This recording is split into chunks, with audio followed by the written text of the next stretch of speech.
بسم اللہ الرحمن الرحیم اب یہ فیصلے ان کو جو سزا ہوئی ہے یہ ادھورے فیصلے ہیں، مکمل نہیں ہیں، اس لیے کہ یہ جو کام ہوا ہے، جن لوگوں نے اس شخص کو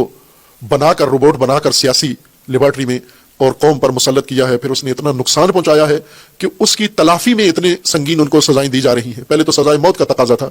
کہ سائفر کیس سزائے موت بنتی ہے، جس طرح پرویز مشرف کو ہوئی تھی، اس کو بھی سزائے موت ہونی چاہیے، لیکن وہاں انہوں ریلیف ملا اور 10 سال قید ہو گئی ہے۔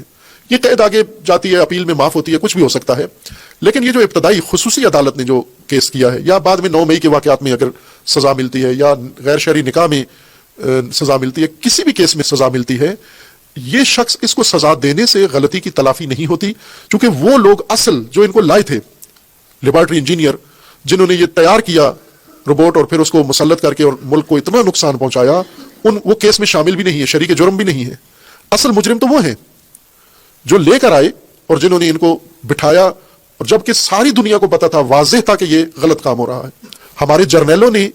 پاکستان جب سے بنا ہے ابھی تک بہت حماقتیں کی ہیں، بہت بڑی بڑی حماقتیں کی ہیں۔ جب اقتدار ان کے پاس ہوتا تھا تو اس وقت بھی کی ہیں، جب اقتدار نہیں ہوتا تھا اس وقت بھی کی ہیں۔ جیسے انہوں نے بنگلہ دیش کو پاکستان سے جدا کیا، یہ بہت بڑی ان کی خیانت حماقت تھی جرنیلوں کی، ذرا ان کے کنٹرول میں تھا سارا کچھ۔ اسی طرح اور بہت سارے کام انہوں نے کیے، وہ سارے ان سب میں اگر سب سے بڑی غلطی ان کی، چونکہ ان کے ان کاموں سے نقصان ہوا لیکن اتنا نہیں ہوا جتنا اس ان کی انجینئرنگ سے ہوا جو انہوں نے پچھلے سال کی، اور اس دفعہ پھر کرنے والے ہیں۔ ابھی اگلا جو انتخاب کرانے والے ہیں اور اس میں جو حرکت کرنے والے ہیں، وہ خمیازہ بعد میں پتہ چلے گا قوم کو۔ یہ جتنے مجرمین تھے ساتھ ان کے،